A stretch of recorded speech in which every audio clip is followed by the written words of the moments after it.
Council adjourned meeting for Monday, May 21st, 2007 to order. We'll begin with a pledge of allegiance.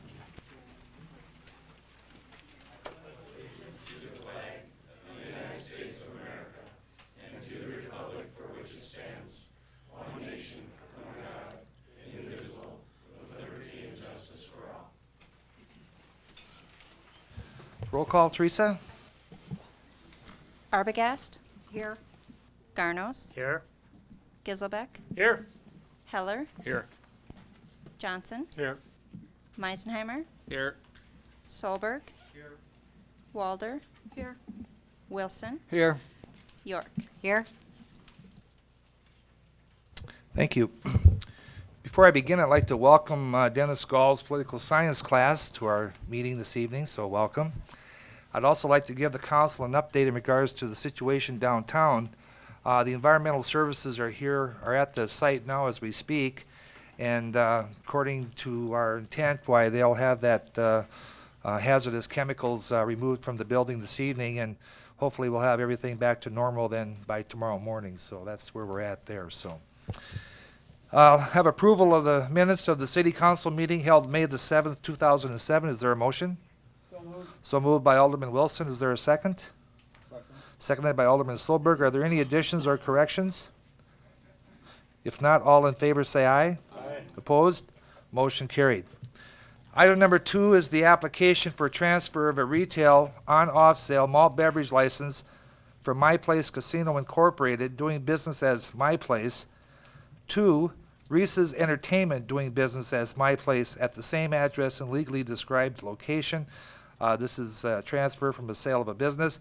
We'll begin with the public hearing. Is there anyone here to speak to the issue? If not, then I'll close the public hearing and go to council action. Is there a motion to approve the transfer? So moved by Alderman Meisenheimer. Is there a second? I'll second it. Seconded by Alderwoman York. Any questions or discussion? If not, all in favor say aye. Aye. Opposed? Motion carried. Item number 3 is the proposed Watertown Co-op elevator or co-op fertilizer plant site. Sarah, you'll lead us through this, please. Yes. Good evening.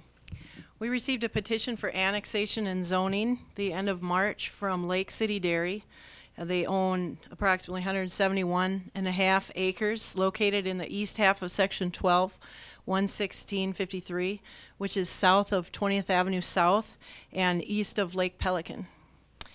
Watertown Co-op has interest in this site because the comp plan identifies it as a future commercial or future economic development for industry,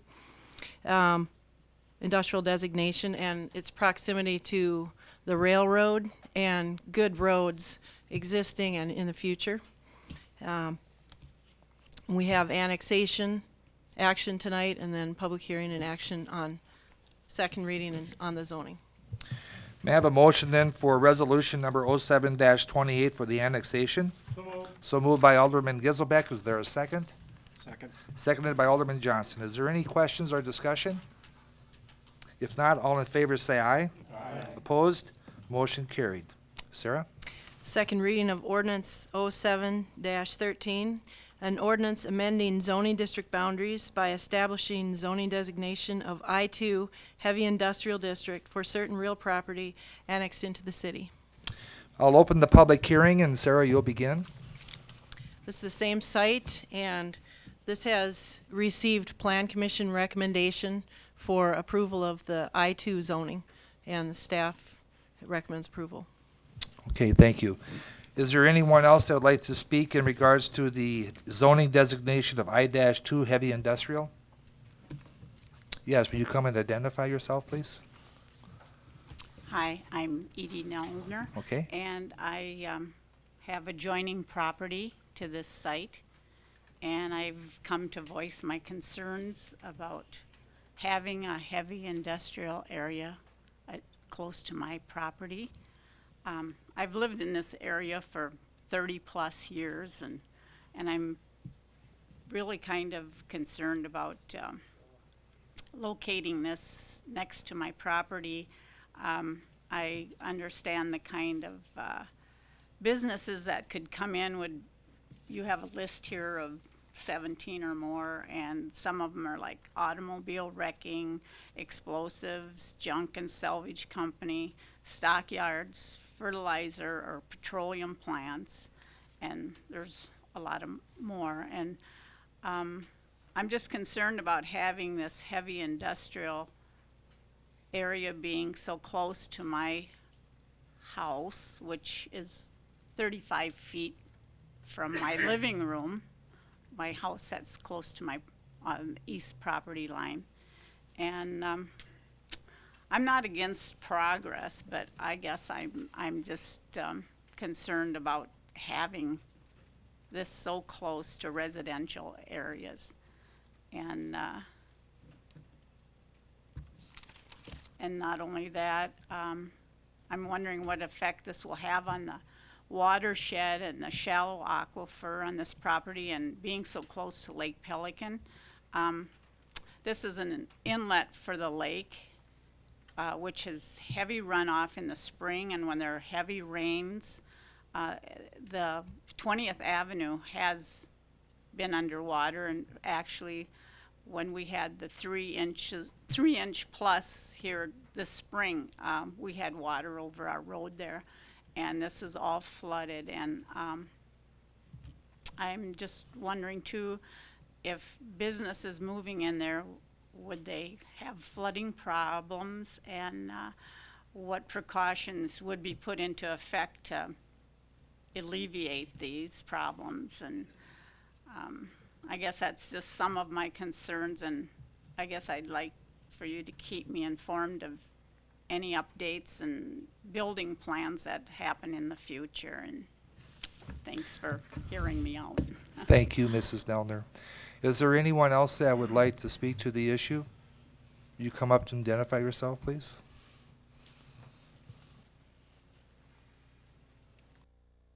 Hi, my name is John Beasley, and I live right next door to Mrs. Nallner here. And I've lived in it right next door to her for about 20 years, or for about 13 years now. And we picked the area for its beauty and stuff, and we moved into a house that was well established. And this was farm country next door, and we were prepared for that and all the smells and stuff that go along with it. But you're proposing that you're putting in factories, and right now it's a fertilizer plant, which they admit that they have some dust and stuff going on, which wouldn't bother me all that much, and the noise actually isn't going to bother me that much, but unless we get an east wind and stuff. But this area, like she said, is in a watershed, and it's on the south side of the main part of town. And if we get a wind like today, where's that dust going to end up at? It's going to end up in your citizens, everybody else's yard. And they didn't tell us that it wasn't dangerous. They just said too much of it probably would cause some problems. But you know, if we start building the industry down in there with all that wetland and stuff, it's going to be a big mess later on, I'm afraid. At least that's the way I feel about it. Thank you. Thank you.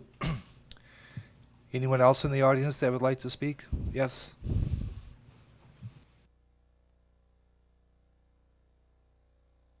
Good evening, Ardell Austin with Austin Engineering. I was asked this evening to represent the co-op in regards to the annexation and to the zoning. And I believe, as Sarah said earlier, this zoning of I-2 does meet the comprehensive land use plan requirements of the city, and therefore it would, make good sense to follow through with long-range planning that the city itself has in place. After the annexation and the zoning is approved, or hopefully is approved, there's a permitting process for whatever industry comes into place, and the city does have rules and regulations, as well as the state and EPA and other government agency as well, to help make sure that the planning is done adequately and sufficiently to protect the aquifer, to protect Lake Pelican, its watershed, and et cetera, and also to keep in mind the the other issues that have been discussed tonight. So I guess I'd be here to answer any questions directly related to the annexation or to the request for the I-2 zoning.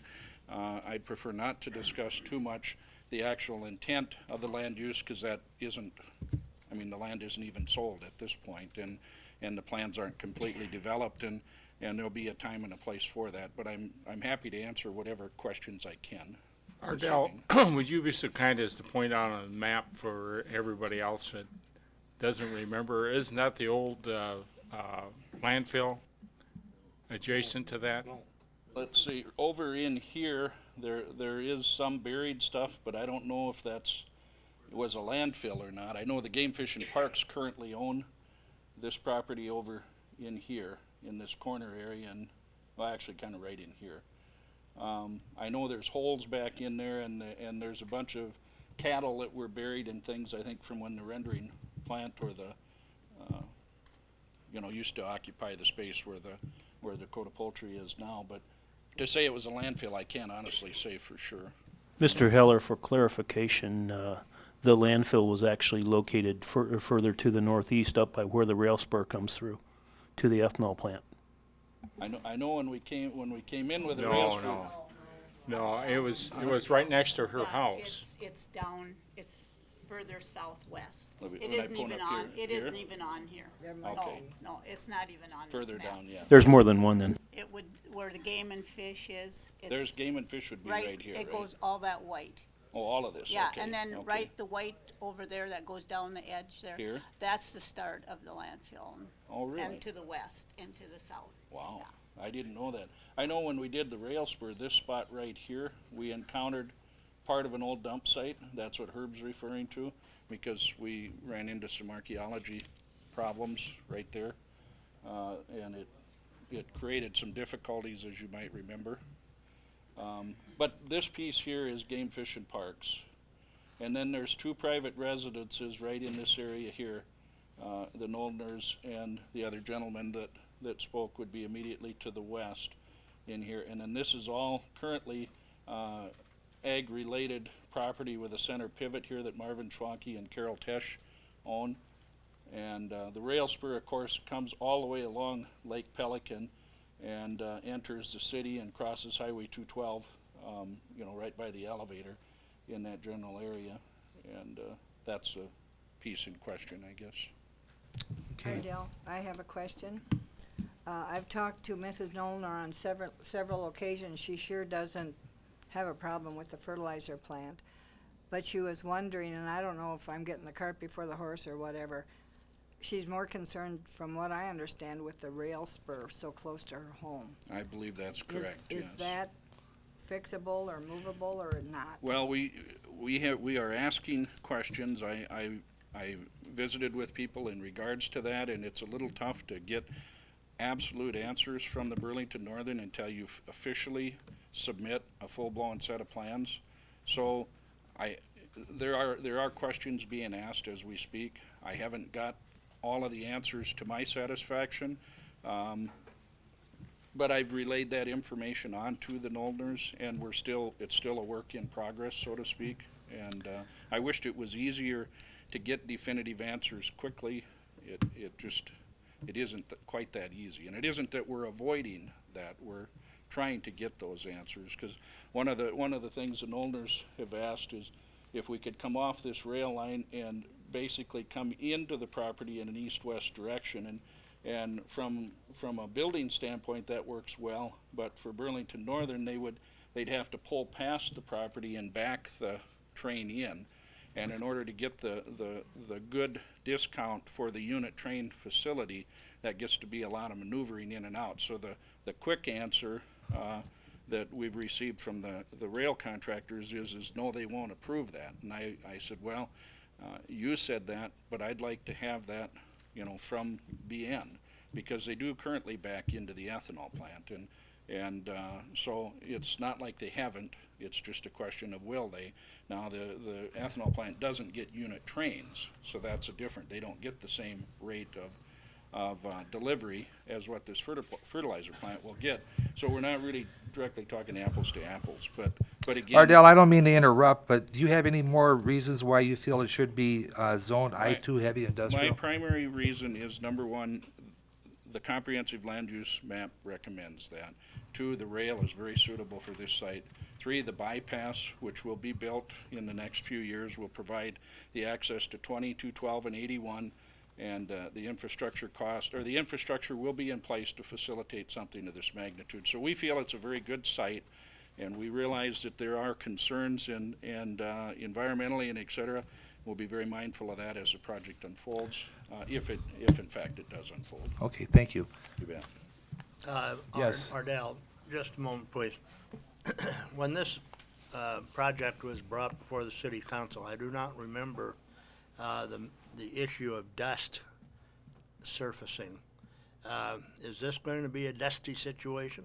You know, that's a question that I probably it wouldn't be good for me to try to answer that, because I don't design that part of the facility. I know that their product is enclosed and is loaded and unloaded inside facilities to help protect against any water, you know, and runoff and things of that nature. Just exactly how much dust, I think CHS, Cenex Harvest States, would need to answer those types of questions in that planning process. I guess I'm not prepared to answer that. I wouldn't be able to answer it with the certainty that you'd want. And I think it's appropriate that those questions be answered at Sure. the planning commission stage And through the building permit and process. I et can cetera. guarantee everybody there's going to be concern about the water and the absolutely. dust and all of those issues, and they're going to be brought up in the normal planning process, and they'd have to be addressed. And then that, again, would ultimately come back before this council when all of those questions and the details are out there. So I don't think. Yeah, this won't be the last stagecoach, so to speak. There'll be other opportunities for discussions and input into the planning of this facility. Mrs. Noldner has also spoken to me, and she was very concerned about the east-west railroad track by her house. If it could be moved 25 or 50 feet to the east, Right. would help Yeah, a great and deal. we've also addressed her concern to the rail design people in regards to that, and they're researching what opportunities are out there also at this time. Thanks a lot. You bet. Thank you, Ardell. I do have one question before you leave there, and Sure. I share all these concerns that we've heard, but I know those are down the road a little ways. I have a basic question about the type of zoning we're proposing there. Are we really smart over a shallow aquifer to put an industrial?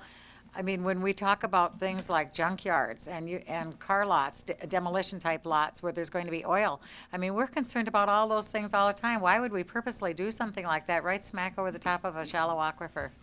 Well, with any risk, there's clearly programs to be implemented to guard against that and protect against that. And Once the zoning is there, then it's free game. Did you have something to add to that? I mean, we talk about that in Public Works all the time. We just talked about it the other day when we were talking about a doggy park at McKinley Park. We talk about the aquifer and being close to the river. This is a lot more serious. Depending on the type of use and the protections accorded, they can be good neighbors. If you recall, you also have an ethanol plant that is over the same exact situation, not 2 miles away from here. You have Oak Valley Farms, that's right across the road. But those things aren't oil and gas and byproducts from things like But they that. could be. Ethanol is. Ethanol Ethanol would certainly be. is. Yeah. I mean, but the point of the matter is there are environmental protections out there in a very technological age that can handle these kinds of situations. The other thing I might add in regards to the fertilizer, those fields annually are spread with a substantial amount of fertilizer year after year after year without the restraints in the watershed to help protect it too. So you know, when we talk about some dust or some spillage or something, that's surely not the intent, and it's designed to avoid, but there won't be the heavy chemical use on that property that currently is there either. So from a water quality standpoint, it's you know, it's a give and a take, and in this particular case, I know at least it's been my understanding the Game Fish and Parks, for one, have put on record with the co-op, they're really excited because they think the watershed will be improved enough with the things that are implemented to make it a better situation. And do for we Pelican. propose any kind of buffer for these folks as residential properties? We have discussed some buffers, but we don't have, quote, a final agreement yet. That also will come as part of our build-out, so to speak. And the city has the final say as to whether we get a building permit or not. And I guess I would leave it up to you to help guard and protect their interest in that regard and allow the process to proceed. The Cenex Harvest and the co-op can't enter into a formal merger or agreement until they know that this land can be annexed and zoned and that their merger can continue to go forward. It's also hard for us to make a decision like that when we don't have some of the answers that we need, when we know that they might be down the road, but then by that time, we've already rezoned. Yeah, well, I guess I would ask this question, just as a point of interest. In the comprehensive land use planning effort, you knew the aquifer was there, and all of the other settings that are there too, but yet we proceeded to go forward with that. So people are looking at that site. And for I'm that sure this is intent. one of the steps we talked about at that time. Somebody said to us, well, you know, you're doing this now, but you don't have to approve it until it comes to that, just where we are right now. Sure. Nancy, I just pulled up our GIS system and put the shallow aquifer on there, and all of the southern half of Watertown, the airport industrial park, the industrial park out on West 212, everything south of Highway 212 is all in a shallow aquifer. Most of the city is in a shallow aquifer, so we're really not doing anything that's inconsistent. The key is the protections that come at the time of the. Yep. Okay, thank you, Ardell. Is there anyone else to speak to the zoning? Greg, are you going to speak? Yes, please come forward. I would like to add to Yes, the Sarah. recommendation for approval on the zoning comes with a condition that the property be platted within 1 year. And if that doesn't happen, it would revert to its ag zoning and not as if it had never happened. Thank you, Sarah. Good evening, Craig Atkins, Focus Watertown. I will be extremely brief. I just wanted to let you know that this kind of zoning in this particular area really is consistent with the comprehensive plan and our long-term planning. And one of the discussions that we had at the time of updating the comprehensive plan in relation to the watershed was, that it's maybe not the perfect situation, but we have plenty of safeguards in place. The planning process allows us to go through and require containment if it's a certain type of use, and other environmental safeguards can be put in place, both at the local level, but as well as from state agencies that might oversee approval of any kind of use of that site. Secondly, why this site is really intriguing to us, to Focus Watertown and the Watertown Development Company, is what it ultimately allows us to do in the future in relation to future rail spur development. Having access to railroads for industrial properties in the state of South Dakota is a very competitive market. Watertown is one of a few communities in the state that has that kind of access. We have a little bit of property left in the Hanton Industrial Park that we could site another facility in. After that, we're going to have to start taking a look at whether or not we want to be in that business. And there have been some discussions, and this is well down the road, about the possibility of tying the two spurs together into one loop at some point in the future for future industrial purposes. So we're very supportive of this annexation. As I said, I don't want to speak specifically to the use. I think we'll have an opportunity to do that down the road. I can tell you that we have been very involved with the applicant through the process, and continue to hope that we can move forward with this project. Thank you. Anyone else to speak to the zoning? If not, then I'll close the public hearing and go to council action in regards to Resolution 0713, either to allow or disallow the zoning designation of I-2 heavy industrial. Is there a motion? I'll make a motion we do. Motion to approve by Alderman Giselbeck. Is there a second? Second. Seconded by Alderman Wilson. Any further discussion or questions? I just wanted to ask Sarah to repeat again what she just said. If we do this rezoning now, it has 1 year to be developed. If it is No, not, to be platted, to be platted. right. And if it is not, then the It zoning goes, automatically, the zoning goes back to what it is today? right. Any other questions or discussion? Yeah, I've got questions for Stanton. Now, if we approve this motion, there will be a full environmental impact study and whatever business comes in there will have that study also, so that if in the future it doesn't meet, say, their consideration or their approval, we can actually kill it down the road. Well, I think to try to directly answer your question, Dennis, I don't think that on its own the city is probably going to be in a position where we order an environmental impact assessment. I think that Ardell alluded, depending on if in fact a fertilizer plant is the ultimate industry that tries to locate there, that's something that the folks at the state level are going to require the environmental assessment be done. Of course, that information will be reported back to you, but at the end of the day, the folks who make the decision on whether or not that activity can be permitted is going to be the state of South Dakota. There are certainly some uses in the industrial zone, the permitted uses in that district, that you folks could have some oversight on, and you could even require that they give you some analysis, hydrological, whatever, as a condition of being able to be there. But if the fertilizer plant is the chosen path, the state's going to have a whole lot more to say about the environmental assessment than we would. Okay, thank you. Any other discussion or questions? If not, all those in favor say aye. Aye. Opposed? Motion carried. Item number 4 is Slominski addition rezoning as C3 Highway Commercial Ordinance number 07-14. Sarah? So I'll bring a figure up for this Leminski rezone here in a moment. This property is owned by Kenneth and Heath Kittleson, and it's been recently platted, and they're requesting to rezone one lot from R3 to C3. I'm going to bring up the zoning map.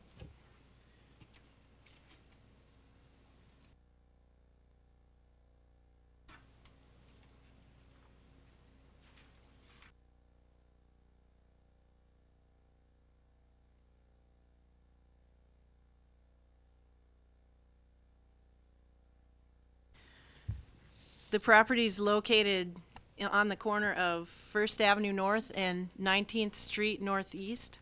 It's in the northwest corner. It's the solid red there, and as you see, 19th Street is here. This is First Avenue North. The other three corners of that intersection are already zoned C3. And the property meets the requirement for the C3 zone. It's adjacent to C3. We expect when First Avenue North is extended and connected to Highway 212 at 29th Street that there will be a traffic impact to this intersection, and the traffic will increase. And we believe that its designation of major collectors on both of those streets makes this an appropriate location for C3 zoning. And staff recommends approval. Have you done the second reading? Have not. Do that right now. An ordinance amending zoning district boundaries by rezoning certain real property from R3 multifamily residential district to C3 highway commercial district. We'll begin with the public hearing, and Sarah, I'll let you lead that off. Okay, everything I just said. Very good. Anything to add? Okay. Anyone else have any, would like to step up and speak in regards to the rezoning? If not, then I'll close the public hearing and go to council action for approval of ordinance number 07-14, rezoning as C3 from R3 highway commercial. Is there a motion? So moved by Alderman Wilson. Is there a second? Second. Seconded by Alderman Johnson. Any further questions or discussion? If not, all in favor say aye. Aye. Opposed?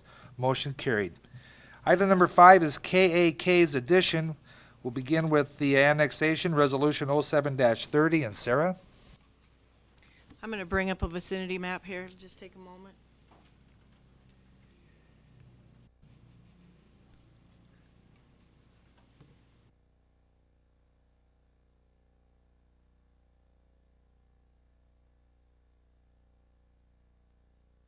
Sorry about that.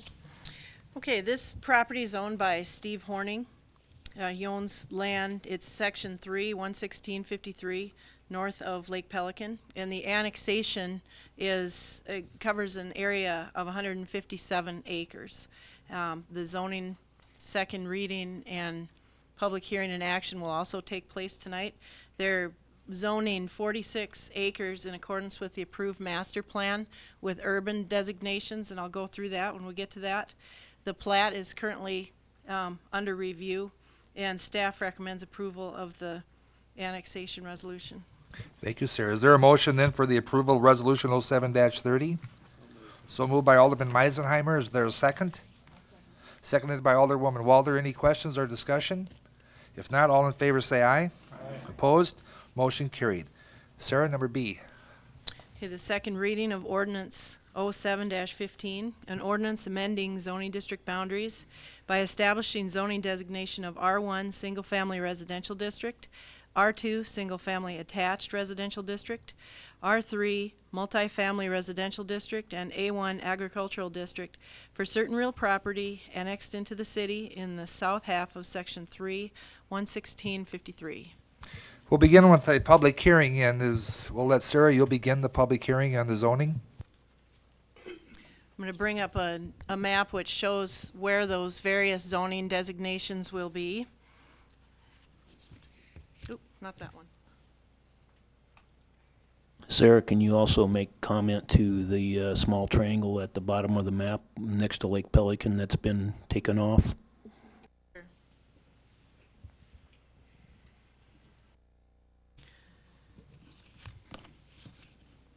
This map was shown at the public hearing before the Plan Commission, and the property down here is actually not included in the annexation or the zoning, and it's not owned by Steve Horning. The property, you see the outline in red, and the area that isn't shaded within that red is going to remain agricultural zoning, and the highlighted areas, the top row, this is Lake Pelican on the south, and all of the lots abutting the lake will be zoned R1, as well as the lots across the street from them. And then we have an R2 designation proposed on the next tier of lots. And finally, the northernmost tier would be R3, residential multi. So we go gradually from a low density residential up to a higher density of residential. The rest of this will be zone ag. And this is in accordance with the approved master plan, and the staff does recommend approval of the proposed zoning. Thank you, Sarah.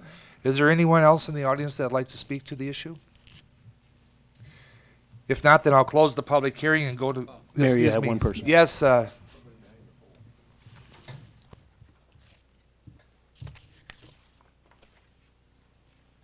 My name is Dean Jordan, and I'm an adjacent landowner, and I own the triangle that Mr. Bloomquist was talking about. And I'm just here tonight. I visited with Mr. Bloomquist, and he assured me that this plan would be corrected, and so the lot lines from the Hanson, or the Horning addition doesn't go through my property like it's shown. And the first map they had up was correct, so I'm just here to That's why I made the point, and the preliminary plan has been corrected to annotate Mr. Jordan's concerns. so that's all been corrected then, is that correct, Herb? Okay, very good. Thank you. Thank you. I didn't have the corrected map when I put the packet together, but I do have it now. Okay. And it's been corrected. All right, very good. Thank you, Sarah.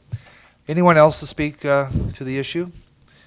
If not, then I'll close the public hearing and go to council action for the approval of ordinance number 07-15. Is there a motion, please? So moved by Alderman Solberg. Is there a second? Second. Seconded by Alderman Johnson. Any further questions or discussion? If not, all in favor say aye. Aye. Opposed? Motion carried. Item number 6 is the creation of a I-1A specific use industrial zoning district, ordinance number 07-16. Sarah, we'll begin with the second reading.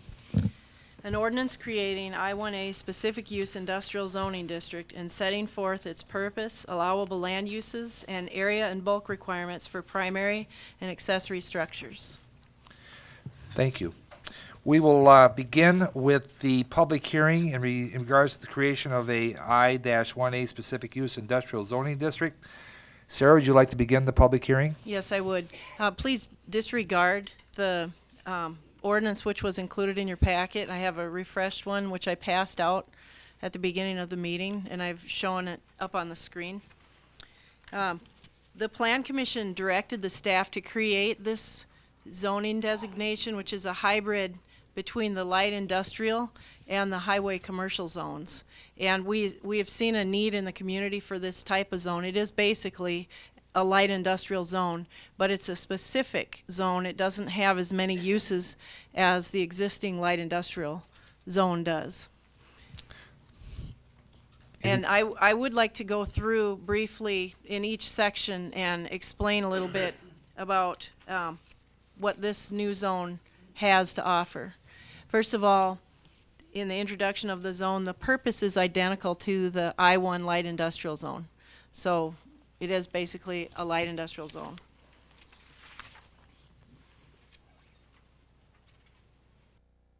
The permitted uses are fewer than in the I-1 zone, and they also have a couple of things from the C3 zone. Most of these are from the I-1 zone, although the existing gymnastics facility that's out there, that's been included because we have one, and that isn't covered in any of our zones. And personal shop buildings are added to this zone to give the opportunity for people to have a place to work on cars on their own. There's not a commercial type of a shop, just a big space where they can have their own whatever type of shop they might like. That would be allowed in this zone. The rest of them are either from I-1 or C3 or both. Any questions about the permitted uses? The special exceptions have been included. It says none, but we included that in the designation for future reference, and we have some things which refer to special exceptions, and we needed to keep that in the zone, even though there aren't any special exceptions at this time that we're recommending. And then the requirements.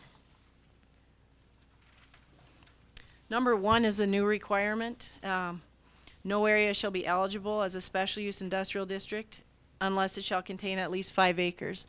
This is so we don't get little tiny postage stamp zones all around the city. You have to be at least 5 acres, which isn't really very large, but keeps it from being one lot here and one lot there.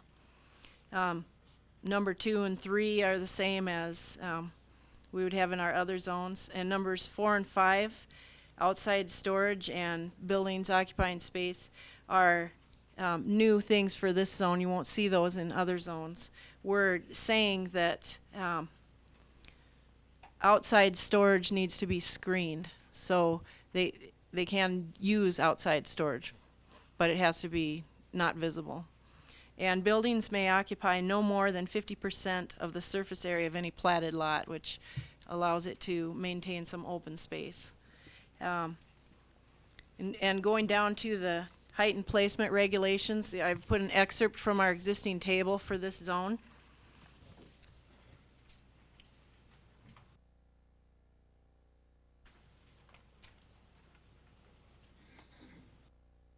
That's really hard to see, so I'll go through. In the I-1A zone, that we're saying it needs to be 5 acres at least in size. The minimum lot area is 30,000, which is the same as our I-1 zone. The minimum required lot width is 100 feet, which is actually the same as the C3 zone. The minimum required front yard is 40 feet, like the C3 zone. The side yard is 20 feet, like the C3 zone. And the rear yard is 30 feet, which is the same in both the C3 and the I-1 zone. The maximum height, we adopted the I-1 height, or we're proposing the I-1 height of 40 feet. And then for accessory structures, we've used the same maximum height again for accessory structures that we use in the I-1 zone. And the setbacks, the front setback is 40 feet, which is more than an accessory structure would be required to have in a C3 zone, but less than it would be required to have in I1. The side is the same as the C3, which is 20 feet setback, and the rear is 30 feet, which is halfway between a C3 and an I1. You have any questions?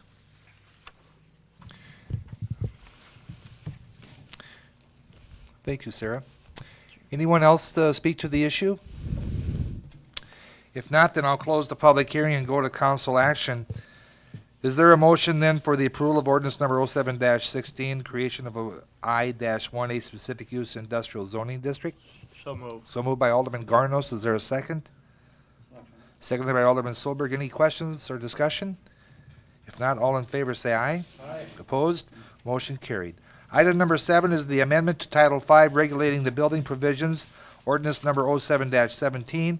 We'll begin with the second reading, and Sarah? Yes, an ordinance amending Title 5 of the revised ordinances of the City of Watertown regulating building provisions. Thank you.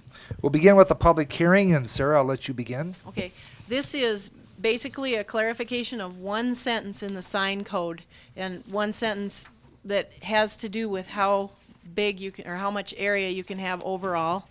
And the sign code has a table in it for the different zones, with the different square footage allowed depending on all the different specifications of the zone. And at the bottom of the table is a sentence which says, the existence of a legally non-conforming freestanding sign will not prohibit a sign permit being issued at the same location for a legally conforming wall or building sign.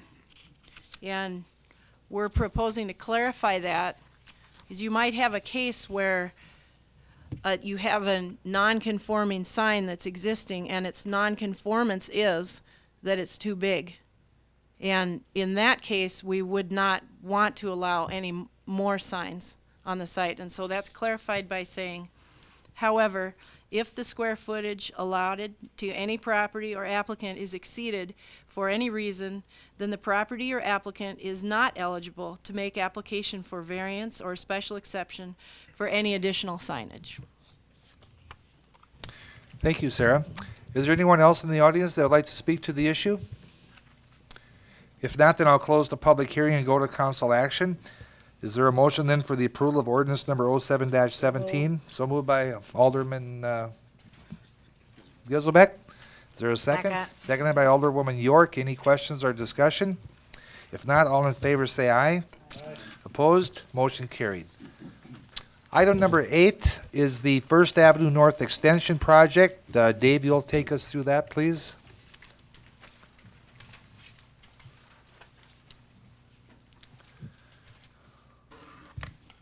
Good evening.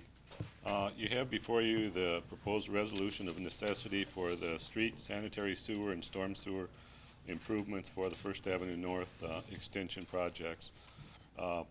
We have in place agreements with each of the property owners out there concerning the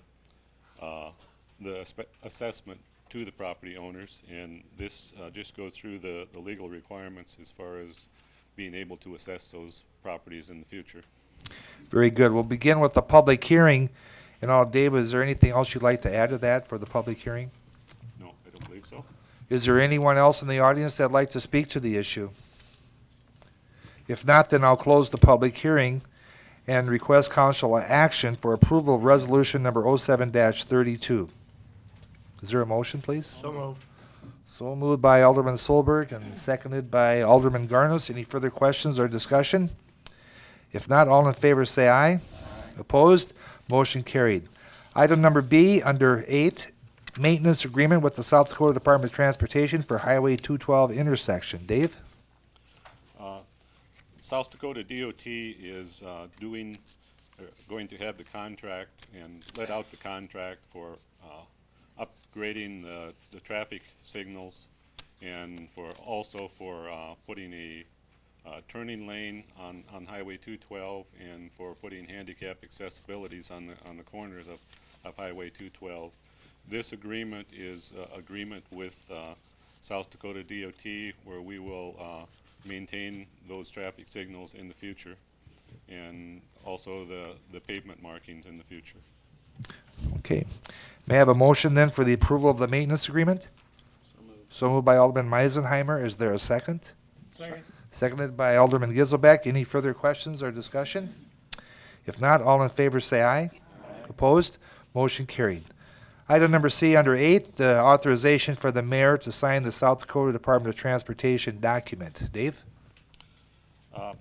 There are 3 draft agreements that the city will have to sign off on in the future once we have the approval of the right-of-way and approval of the letting for this project. Those are utilities and environmental clearance certificate, a right-of-way certificate, and a letting authorization. And we're asking for your approval for the mayor to sign these documents once we have the final documents before us. Is there a motion to that effect? So moved by Alderman Wilson. Is there a second? Seconded by Alderwoman Walder. Any questions or discussion? If not, all in favor say aye. Opposed? Motion carried. Thank you, Dave. Item number 9 is the proposed update to the Buxton Study Report, request for cost sharing. I believe John and Craig are both here.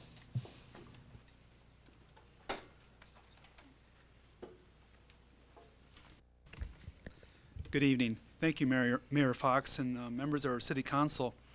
Craig and I are here this evening to seek your support to update our 2004 Buxton retail study that was done. Hard to believe it's been 3 years already, but it is. And this was a study, if you recall, that the City of Watertown, Focus Watertown, and the Watertown Area Chamber of Commerce participated in jointly to look at our retail climate in our community. And from that study, there were a number of matches that were made that were suggested as potential new businesses for Watertown, and we've had some very, very good success since 2004. Craig will share some of that information with you, and then we'll finish up our report. Good evening again.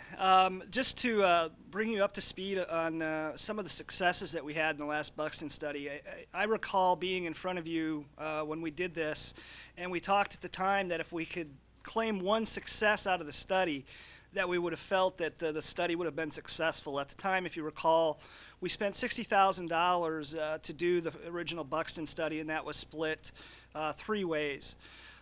Today, I'm proud to report that the Buxton study resulted in somewhere in about the neighborhood of 180 jobs, full and part-time, created, over $6 million in capital investment. Now, we can't sit here and say that as a result, each and every one of those companies that located in Watertown, retail businesses that were identified in the study, came here because of that. But I do think that it validates the information in the study, and I can tell you that of the 6 companies that we've identified, we know that it did have an impact on at least 3 of them. In addition to that, I think one of the things that it'll allow us to do is update our current retail market and see if there are any gaps that we have. I know that a couple existing businesses used the information the last time we did it to make changes to their marketing plans and so forth. Just one other note, Focus would be more than happy, as we did last time, to take care of making payments and then invoicing the particular parties that agree to participate at a later date. So. To do the cost of the study, Buxton charges $7,500. For that sum of money, they will give us one match. And by a match, we mean a packet of information that the mayor can send out to that company, inviting them to consider Watertown in their future business expansion plans. We feel that we should buy 3 other matches to go with that, for a total of 4, for a total of $12,000. Each additional match is $1,500. The $12,000 seems like an appropriate sum of money to look at spending at this point in time, and the Focus Board and the Chamber of Commerce Board have each committed $3,000 to this process, and tonight we're just here asking for your support as well. So. Okay. Is there a motion then to go into the cost sharing for an update of the Buxton study report? I so move. Motion by Alderwoman York. Is there a second? Seconded by Alderwoman Arbogast. The question is. Yes. Is how much? At the Finance Committee, we've got 6,000 left to cover, and you were going to see if there was another partner. Was there any success with that? They haven't gotten back to me yet, but I'm pretty confident that they will participate, but I haven't heard from them yet. Craig, you said you'd be doing the billing, so if that comes to pass, that partner then would be billed for half of the 6, so that would be correct. That would be correct. So then we'd all share as 3. And so. I've been given a pretty high indication that they will be participating. Okay, very good, So- Craig. Thank you. So that motion then would be for 3,000. Okay, 3,000. Is it, Carol, you second it? That's okay with you then, the 3? Yeah. I guess I question whether we want a private entity to come forward with $3,000. I've had a few calls on that. But money's hard to come by. I read Brad's mind. Money's hard to come by. Very good. All right. Yes, Dennis. Yeah, John, when they do the study, then they are copywriting the study, and that's how we pay the extra each time we want a part of that study, or to send out to a new business. Is that what you're saying? That once we order the study, we do not own the study? Well, we do. It belongs to us. We use it. I think I can answer that. We own the data that the study identifies. In other words, the information that they've updated in relate. And I should clarify, what we're really talking about here is an update from the baseline information that we put together in 2004. So it'll go back through and determine whether or not, if you remember when we did the presentation, they talked about all the different types of households, spending habits, and that kind of characteristic. What this information will do is go back and say, how much do we look like or unlike that initial report from 2004, and then based off of that information, we'll identify matches. My understanding is we will actually see all the matches. We just will not be provided copies of the match packages, which are specific to each retailer, unless we were to go out and purchase those above and beyond the 3 or 4 that we will get as a result of the costs that we've outlined today. Why don't you, Craig, share with the council some of the successes that you feel from the last time, where the jobs came from, and you know, a couple of the companies that were identified. I'll just tell you who the companies are that were identified. Walgreens was one of the companies. Applebee's was one of the companies that was identified. Great Clips, Ace Hardware, Dunham's. And Dunham's was one that, you know, the information was specifically used by them to come to Watertown, as well as Walgreens, by their corporate folks. So those were, is that 6? Applebee's. Applebee's, I think I'd already mentioned. But there were 6 total. Okay, thank you, Craig. There's been a motion and a second for the city to participate in the amount of $3,000. All in favor, say aye. Before we do that, Yes. can I affirm the motion? It's $3,000? Okay. That's okay. All in favor, say aye. Aye. Opposed? Motion carried. Thank you both. Item number 10 is a contract change order number 3 to the agreement with the Jans Corporation for the library project, a deduct of $30,194. And Mike, you can explain that. Would you like me to go through all of the details on the specific things that are in that change order?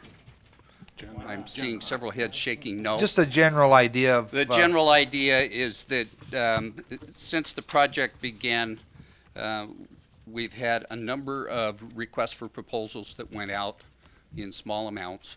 Some of them were for increases, some of them were for decreases. And when we add them all together and bring them to you for the change order, it ends up with a net decrease of $30,194.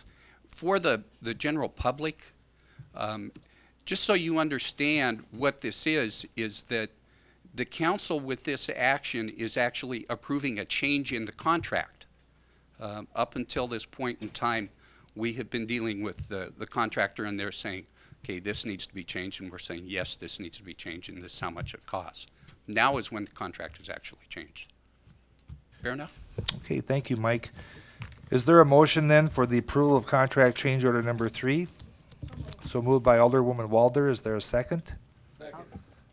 Seconded by Alderman Wilson. Any questions or discussion? I wish more change orders would come in with a deduct instead of an add. Absolutely, Alderman Garnis. If not, all in favor say aye. Opposed? Motion carried. Thank you, Mike. Mayor? Yes. Just one short Yes, comment go right for the ahead. council. You're now 1/3 of the way through your evening's agenda. Yes, Michael, thank you very much. Item number 11 is a contract with the Austin Engineering for design and construction engineering for the Roby Creek Improvement Project in the amount of $21,420. And Dave? Yes, this is a not to exceed amount of the $21,420, and that comes to you with the recommendation of the Public Works Committee for approval. Is there a motion then for the approval of the contract with Austin Engineering for design and construction engineering for Roby Creek Improvement Project? So moved by Alderman Meisenheimer. Is there a second? Seconded by Alderman Solberg. Any questions or discussion? I guess just wanted to add that they've had quite a bit of problems along Roby Creek over the years, and as we develop north of Roby Creek in Northridge in that area, every house that we build, every driveway and every street forces more water down through Roby Creek. And I think now is a good time because there's quite a bit of development yet to do up there. And I think this is a good time to do this process and get it started before it's completely developed up there. Any other questions or discussion? If not, then all those in favor say aye. Opposed? Motion carried. Thank you, Dave. Contract with Helms and Associates for the design and construction engineering for the landfill, leachate lift station, and force main project in the amount of $75,000. Again, Dave? This says 75,000, but the correct amount is 73,500. We have a proposed contract for Helms to do this design, and this comes to you from the Public Works Committee with recommendation for approval. We have Jay Cook here from Helms and Associates, who's going to briefly describe the project and the need for the project. Since this wasn't a budgeted item for the year, there are sufficient funds in the solid waste fund, to do this project, but it wasn't specifically funded for this year, and there is a need to do this. We found out from some of the wet times that we've had here this spring that we've spent a lot of money on hauling leachate to the city, and that's the basic reason for the project. I'll let Jay discuss the project with you here. Thank you. Good evening. What we're looking at for proposal of this project is we have a drainage system in the landfill that collects the leachate and actually drains it down to an existing lift station, which pumps that water up into a 6,000 gallon storage tank. And up until, basically the last couple months, we've been just using the lift station and the leachate collection system as a storage, pumping it directly into a truck. And what we're finding out is that the DNR is a little bit disappointed with that, even though that is probably a proper design. However, they don't understand some of the reasoning behind that. So what they're forcing the city into doing is maintaining a level in that leachate collection system where that leachate collection line is never surcharged with any water. Well, we still have open cell areas, so when we get a rainfall, there is about 1 to 2 day delay before we just start getting water like crazy coming at us. It has forced landfill personnel to operate nearly 24 hours a day to keep that level down there to stay in compliance with the DNR. So therefore, we have come up with alternatives for that, and the alternative is to improve the lift station that is currently there, add a force main, take it out to Highway 81, and actually bring it all the way down to 20th Avenue Southeast, right there by Lester's Gun Shop, and tie into the city's sanitary sewer system. And by doing that, it'll alleviate the problems that the landfill's having with keeping 24-hour personnel on duty to maintain that elevation, and it'll actually be a cost savings to the city. Currently, without the overtime, the landfill's spending $80,500 to haul that leachate to the city treatment plant. We will actually see a cost savings between $15,000 to $30,000 by actually building the project. And that's after if we were to borrow the money at the SRF state rate at 3.5% for 20 years, we would actually have the cost savings that I just talked about. However, the money is in the current landfill fund, and we are looking at trying to proceed with this project as soon as possible. That way I can get Mike off my back from making phone calls to me every day. Okay, thank you, Jay. Anything else? I'll gladly answer any questions. I just have just a general question, and that is, you know, we've done a lot of engineering with the future of the land cell and the various cells, and why is it that, you know, is this a new thing from DENR? I mean, why is this not something that was identified as a potential problem earlier and put in a normal budgeting process? Actually, when I started with the landfill back in about 95, 96, we'd actually thought about doing this exact project. But at the time, it was not a good time for the city of Watertown as far as their wastewater system. And it was determined at that time that we would not do that type of a project. The DNR has just recently told us that the way we're currently operating, they are not happy with. And that has happened in the last 30 days. And quite honestly, I don't believe they're correct in in what they're saying. However, they have the big stick. Will DNR be happy with this proposal? They will be very happy with this proposal. Okay. Actually, what we will be doing is very similar to what the city of Mitchell is currently doing with their landfill. Is there a motion then for the approval of the contract with Helms and Associates then? So moved. So moved by Alderman Solberg and seconded by Alderwoman Arbogast. Any further questions or discussion? If not, then all those in favor say aye. Opposed? Motion carried. Thank you, Jay. Thank you. Item number 13 is the contract with Alteg Engineers Incorporated for design engineering for the Morrison Cucker Detention Facility in the amount of $29,800. And Rick Schlechter?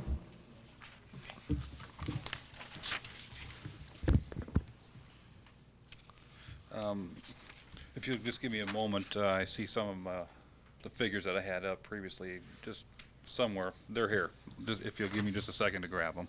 Okay.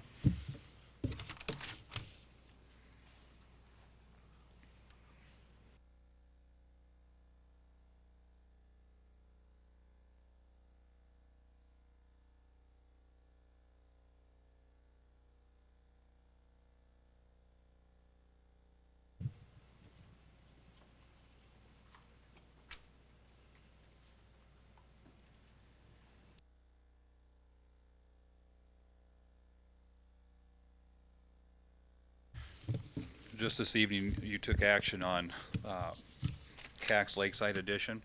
Recall, in about 2003, you probably noticed the file number, the project number assigned where I grabbed these figures. The project number is a 2003 project number. That's how far this study and actually the Cax Lakeside addition have been ongoing. Steve Horning, if you recall, did a drainage master plan because it wasn't in our budgeting process. The city schedule, Mr. Horning's schedule, were not in sync at that time, and he needed to move forward. So he prepared the study, and you'll just note the project area in which that study was conducted is shown here on the first drawing. I'm sharing this and Mr. Kicker is here, and I just want to share this information to put you in perspective as to where this property is located. Cax Lakeside Addition is located, if you can see the cursor, the hand-shaped cursor toward Lake Pelican in the bottom of this figure. Cax Lakeside Addition is right in this area. You can see this area, the drainage master plan area covers approximately 1,700 acres. Some other notable landmarks. It starts, the top of the watershed that we're talking about this evening starts at the Derby Down subdivision.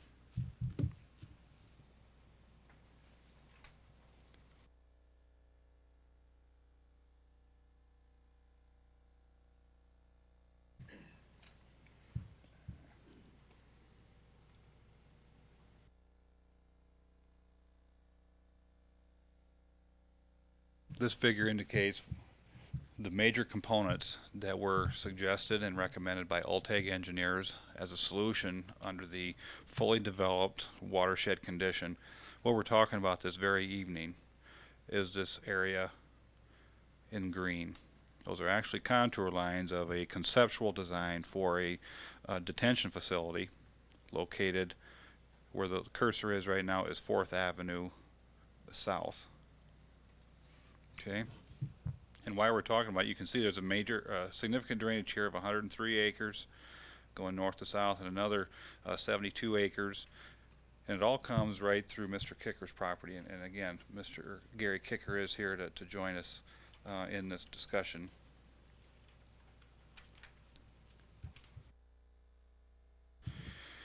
It seemed to make sense. So from the perspective of drainage master planning, again, just like comprehensive land use planning, you're implementing zoning, you make zoning changes to implement the comp plan. We are now installing and taking the first step to install some of the infrastructure that's recommended from our drainage master plan.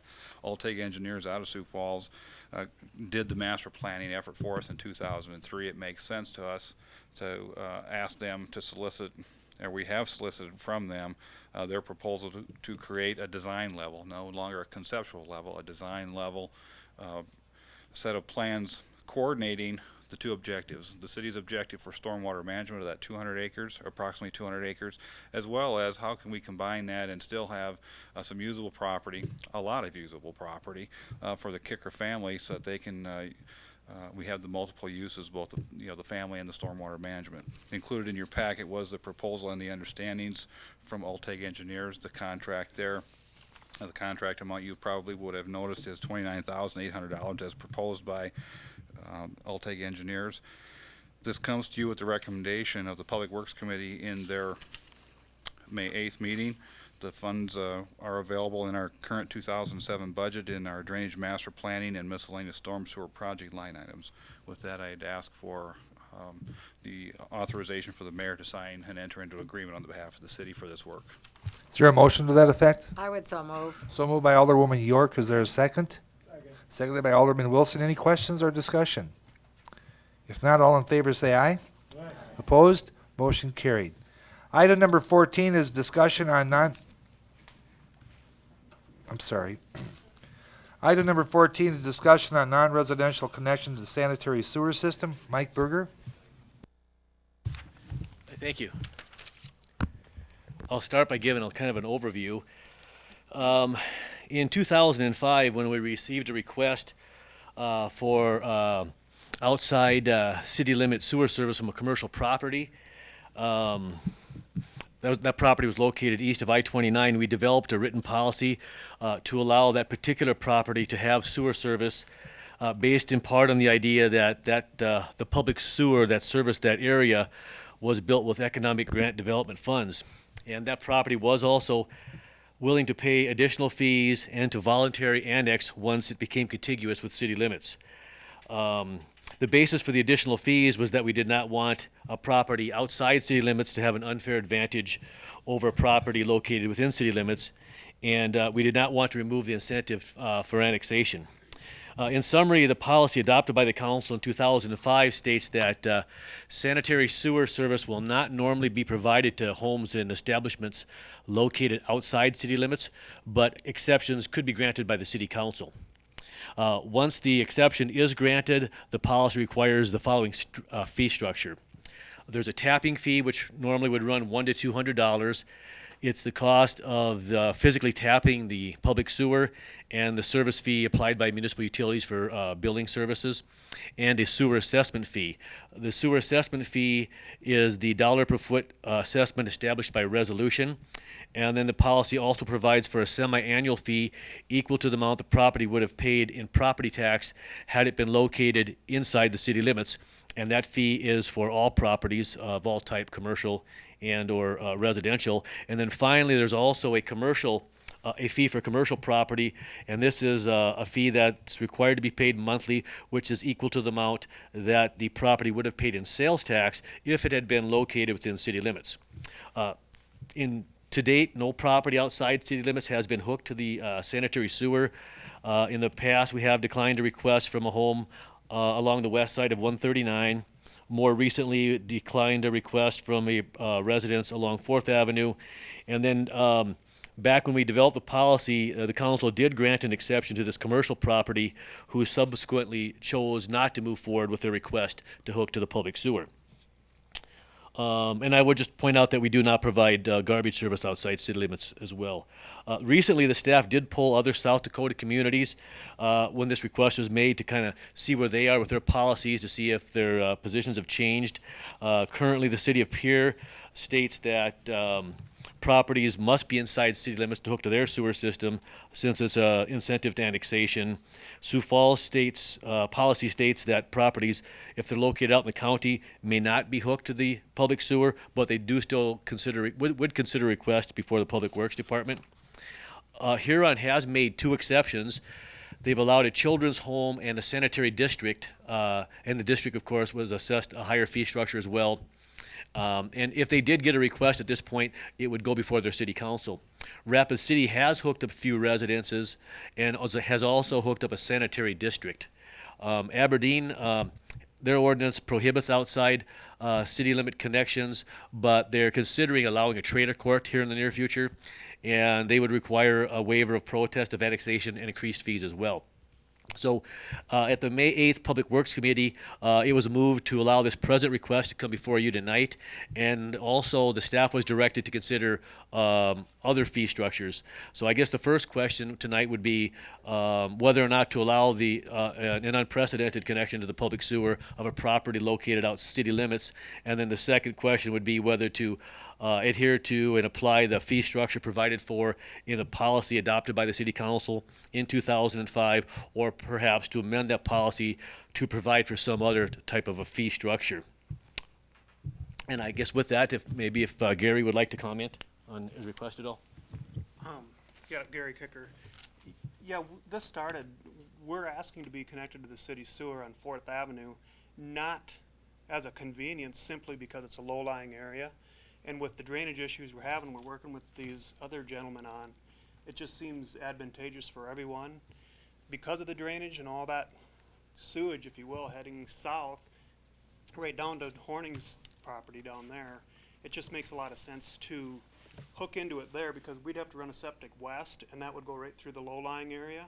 And you know, the water is high this year, as everybody knows, but the water table is right there. We put in footings today, and we'll have to at least, if we can't get on, do the mound system, and it would have to go west somewhere, and that's why we're trying to work with the city planning guys right now and Public Works to make sure we can do the right thing long term.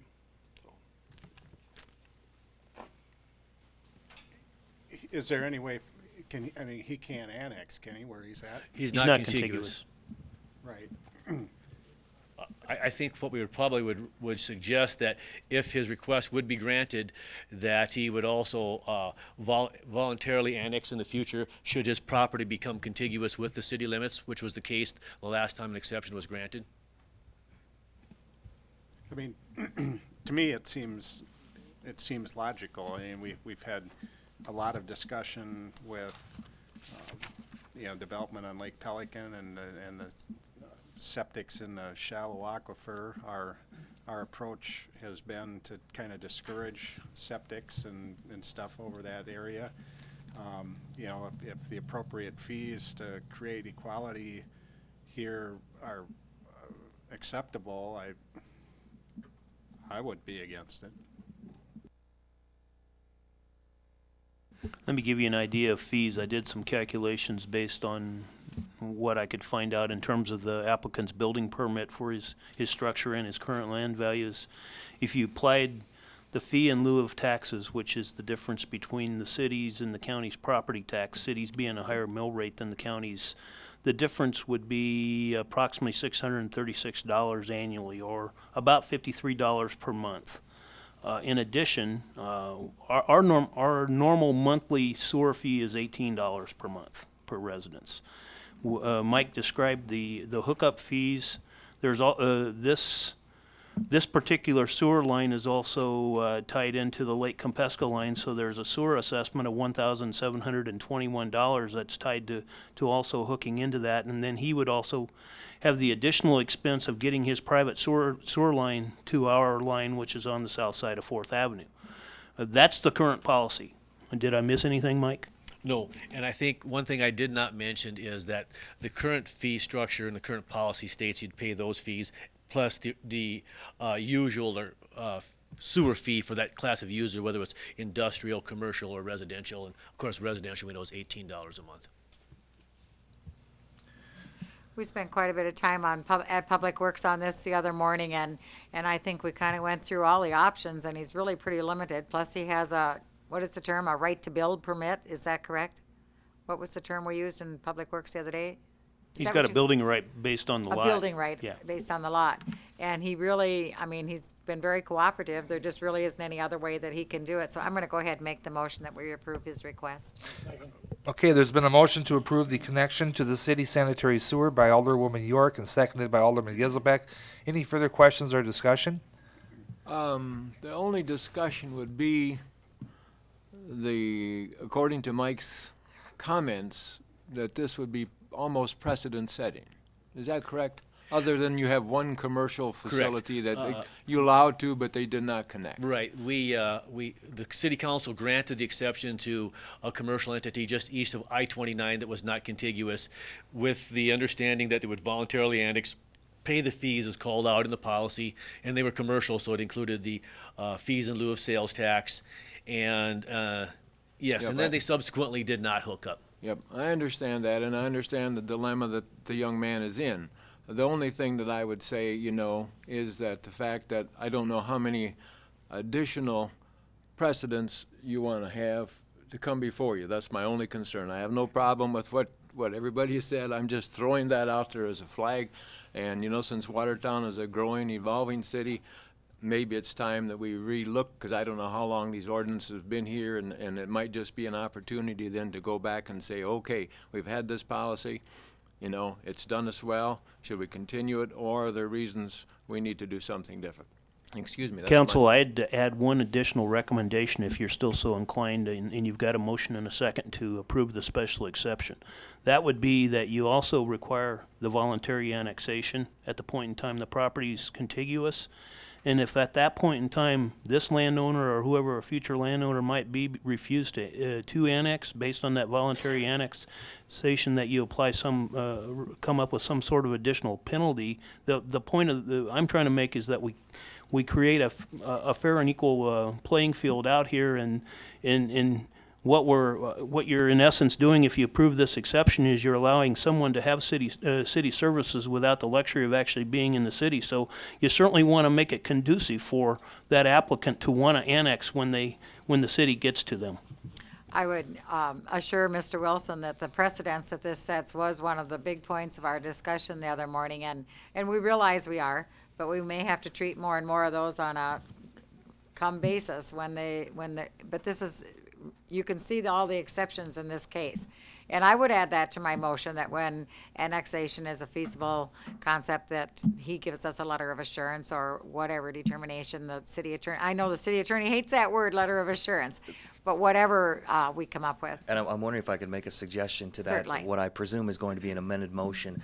If I could somehow have the council's direction to craft a document that the property owner would provide to us soon, that would be in effect a petition for voluntary annexation that we would not spring into being until such time as the property became contiguous to the city of Watertown. I'm satisfied I can fashion a document that could live, for quite a while, but what I'd like to do is have the petition signed by the applicant. In the event there's a property transfer, we can also fashion it such that it would be binding on the successors and assigns. But if the council's inclined to grant this motion, what I'd like to do is get the petition for voluntary annexation signed, knowing full well that it won't spring into being until it's actually contiguous to the city. We can wrap all those words around my motion if the person who did the second is in favor of that. Carol, I'm sorry, Alderman Giselbeck?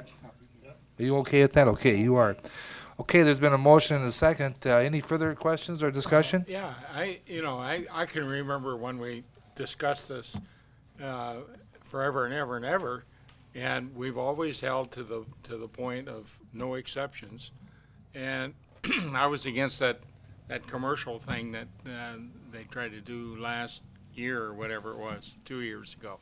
And I really think you're opening a bag of worms that you don't need to mess with. It's not our problem. It's somebody else's problem. And why should we, change everything for one property owner and all of a sudden you could have 100 of them coming in and asking for the same service. I really don't think that's fair.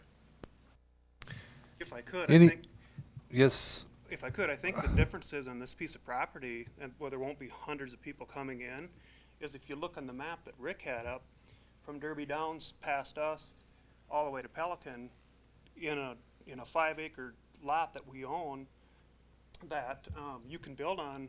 There's one. So I am asking to be the exception. I don't think you'll have.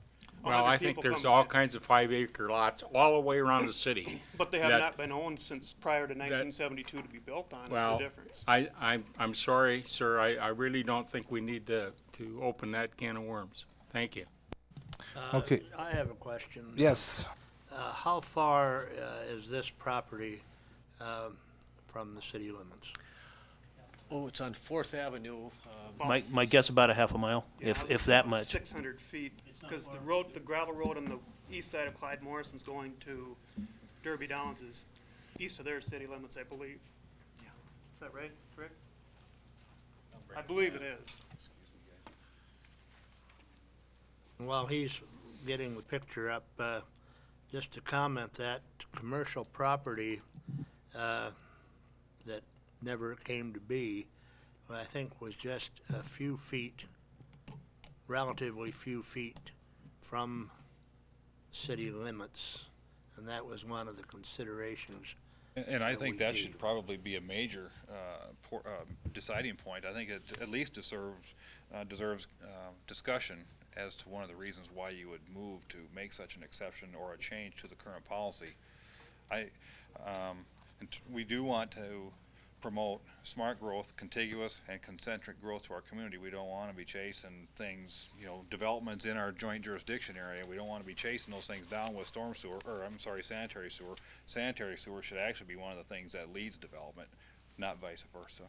And oh, by the way, we aren't going to be advocating that we would run a line out to somebody, for the sake of them being able to hook to a sanitary sewer. It just so happens in this case, you've got a sanitary sewer that's right across the road from the property we're talking about, and the landowner's still going to incur quite a bit of expense just to get there, and then he's still got to, comply with the fees that you've provided him tonight in your motion. But where do we draw the line? And I think that's what Mr. Heller's talking about. How far are we going to go? I think sometimes you have to go with common sense, and this one has all the elements of common sense to it. And, you know, lines shift here and there, but I just think this was a common sense deal. I think the Pardon fee me, but structure. My common sense is different than your common sense. Okay. Rick, are you going to show us something here? The All right. pointer here is, right here on the pointer, this is be Mr. Kicker's property, correct, Gary? This is the lot that he is building on right here. And then the red line here is the city limits, which is, Then it's an additional mile because that's back to Derby Downs Road. yeah, this is Derby Downs, is about 1 mile plus going that way. And, yeah. But this is the property right there. Okay, thank you, Mike. Any other questions or discussion? There's been a motion and a second to allow the applicant to come onto our city sewer system. Is there, all in favor, say aye. Aye. Opposed? Let the record show that Alderman Heller was the nay vote, no vote. The rest were ayes. Thank you, Mike. Then we would also, we need to talk further about the fee structure that we were recommended to come back with. I think we've approved the fee structure Yes. based on the motion that you Oh, you just did? got. Okay, I'm Yes. sorry. Okay, thank you.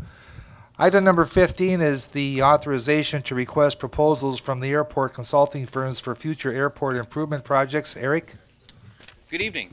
For the last 5 years, we have Helms and Associates as our consultant engineer at the airport, and their 5-year term is up, and we need to request proposals to have other consultant firms, including Helms, submit proposals for the next 5-year term. So I would request authorization for permission to do that. Is there a motion to that effect, please? So moved by Alderwoman Walder. Is there a second? Second. Seconded by Alderman Johnson. Any further questions or discussion? If not, all in favor say aye. Aye. Opposed? Motion carried. Thank you, Eric. Item number 16 is authorization to apply for federal assistance for airport security provided by the police department. Randy? Good evening.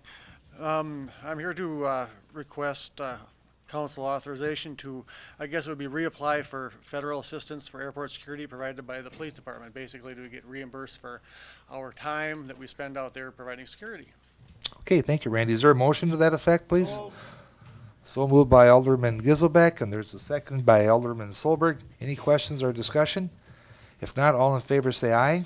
Opposed? Motion carried. Thank you, Randy. Thank you. Item number... Good job yesterday. Good job. Oh, thank you.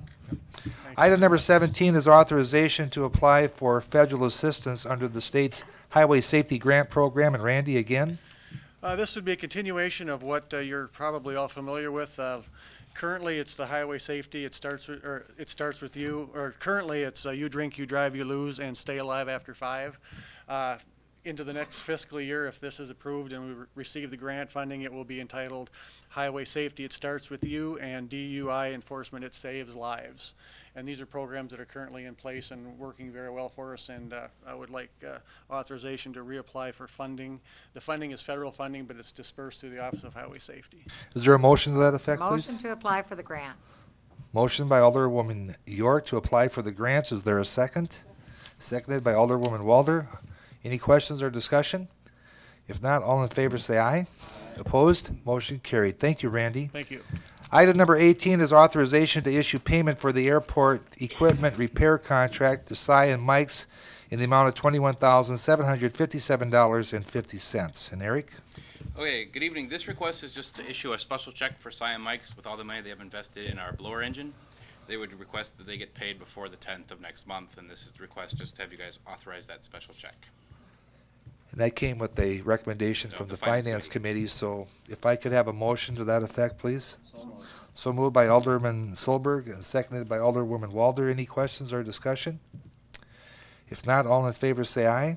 Opposed? Motion carried. Thank you, Eric.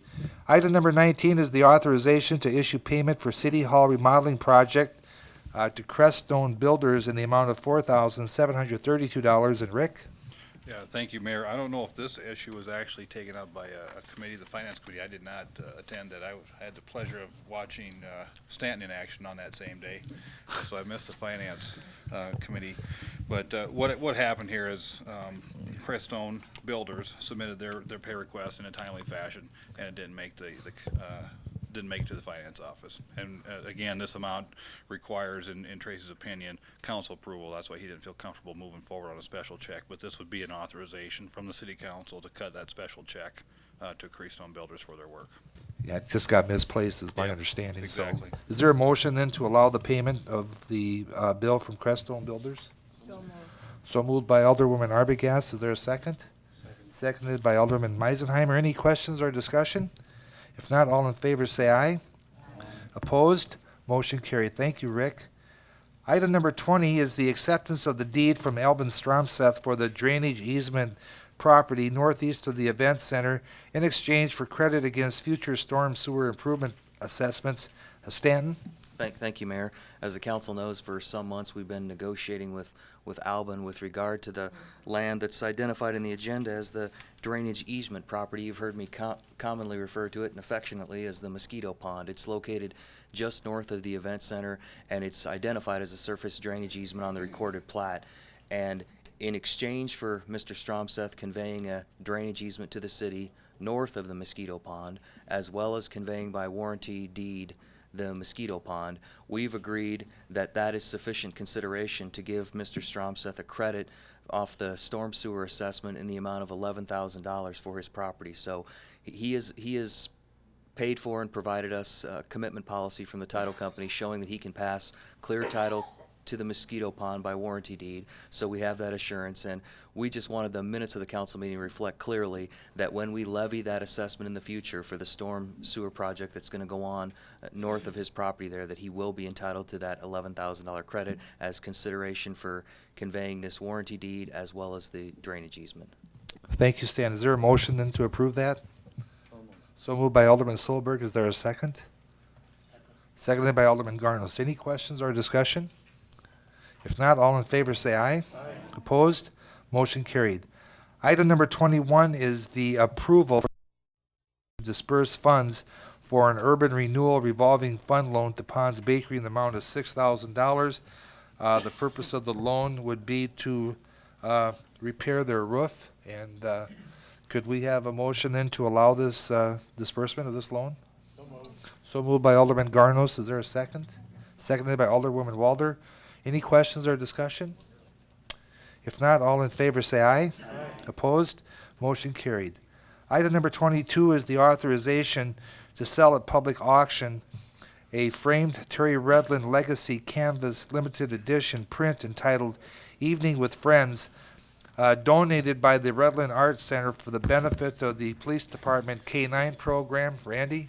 Thank you. I'm sure you're all aware that we've been involved in a fundraising effort to raise money to start a canine drug program here in Watertown. The Redland Center has been very generous and has donated a print, totally framed print that is currently at the police department now, and it's just phenomenal print. And I would request authorization to take and sell this print at public auction, and the proceeds to go toward our canine fundraiser. Thank you, Randy. Is there a motion to allow that? So moved by Alderwoman Arbogast. Is there a second? Second. Seconded by Alderman Giselbeck. Any questions or discussion? Just a question, how are you gonna set up the auction? I believe it'll be an eBay auction. I know the city has done this in the past, and I'm going to work with Ken Locker because I'm kind of an eBayer myself. And I think that would give us a worldwide pool of people that would have an opportunity to bid on this. And along with local people, I'm sure everybody's familiar with eBay. It's pretty much worldwide, and it has been done in the past. There has been some items that the city has sold on eBay, and so I think that's probably the best venue to go. Thank you, Randy. Any other questions or discussion? If not, all in favor say aye. Opposed? Motion carried. Thank you, Randy. Page 4. Item number 23 is acknowledgement of a notice to conduct a raffle from the LATI Foundation and the North Country Fiber Fair. Is there a motion to acknowledge the conduct the raffle? So moved by Alderman Solberg. Is there a second? Seconded by Alderwoman Arbogast. Any questions or discussion? What is the North Country Fiber Fair? Let's see, this letter is to notify you that Lake Erie Technical Institute Foundation intends to... I know them. Okay. They want to conduct a raffle to raise money for scholarships awarded to talented, deserving students at Lake Erie. Boy, I don't see anything on here about a fiber. I think it's two separate raffles, I believe. Is it? But I know Okay, here's the one, dear City Council members, I'm writing on behalf of the North Country Fiber Fair to request approval from the Watertown City Council to hold the fundraising raffle. North Country Fiber Fair is held yearly on the third weekend in September in Watertown at the Extension Complex. This year is going to mark the 15th year of the fair. The primary fundraiser for this event traditionally has been the auction of shawls produced in the Fleece to Shawl demonstration. But instead of an auction, they feel that they'd like to get more people involved with the raffle. And the Fleece to Shawl demonstration will be held in DeSmet in conjunction with the Laurel Engel Wilder pageant. Each person who purchases a raffle ticket will be buying a chance to win one of the completed shawls. And I got it, Mayor. You got it? Okay. I got it. I'll try and attend this year. Thank All right, you. very good. Is there a motion then to acknowledge that raffle? I believe you made the motion. Both? Okay, very good. All in favor say aye. Opposed? Motion carried. Item number 24 is consideration of a business license application from Harry's Septic and Sewer Service. That's Curtis Lavacek for a liquid waste hauler license. Is there a motion to approve that? That's liquid, not liquor. Thank you, Tuffy. I said liquid. You make the motion? Yeah. Is there a second? Second. Seconded by Alderman Johnson. Any questions or discussion? If not, all those in favor say aye. Opposed? Motion carried. Item number 25 is the open. I don't believe there is anything on the open this evening. Your Honor? Yes. One thing I'd like to bring up, for the past 3 or 4 weeks, the city street department and others have been working on our city cleanup project. And I must say that because of their dedication and their care for our community, one tremendous job is being done. Yep. And I certainly, for one, want to thank them and show our appreciation for a tremendous job. Good job, Mike. I agree. Thank you very much, people. Thank you, Gordy. Anything else on the open? If not, we'll move to old business. Under item A is the fire truck lease agreement. Stan, would you like to introduce that? Sure, thank you, Mayor. And I believe that this was sent electronically to all the council members last week. As you know, at the last council meeting, that you folks authorized the purchase of a truck, the fire truck, and the terms of purchase were a lease agreement. And we have been provided a lease from the financing company that we're going to be leasing the truck from for a period of 10 years. Tracy and I have spent several hours reviewing the document. It was 30-plus pages. We've gone through the UCC filing statement, all the necessary documents, and we are satisfied beyond measure that you folks should enter into this lease agreement. We'd recommend you do that. Thank you, Stan. Is there a motion then to proceed with the fire truck lease agreement? So moved by Alderman Meisenheimer. Is there a second? Seconded by Alderwoman Walder. Any questions or discussion? If not, all in favor say aye. Aye. Opposed? Motion carried. I don't believe there's any other old business to take care of. Oh, there might be. Okay. Alderman Wilson? I have to refer to this article that was in the PO a week or so ago, and my only question would be to the barrister, if we did make a mistake, first of all, did we make a mistake? Secondly, how do we correct it? Actually, there's 3, but I think only one of them probably affects us. But if, I think we have to address this because otherwise we're just, hoping it goes away. I guess to answer your question, did Alderman Garnos in making his motion make a mistake? I don't know that I'd characterize it as a mistake. Was it perhaps a motion that wasn't in the proper form? I would suggest that.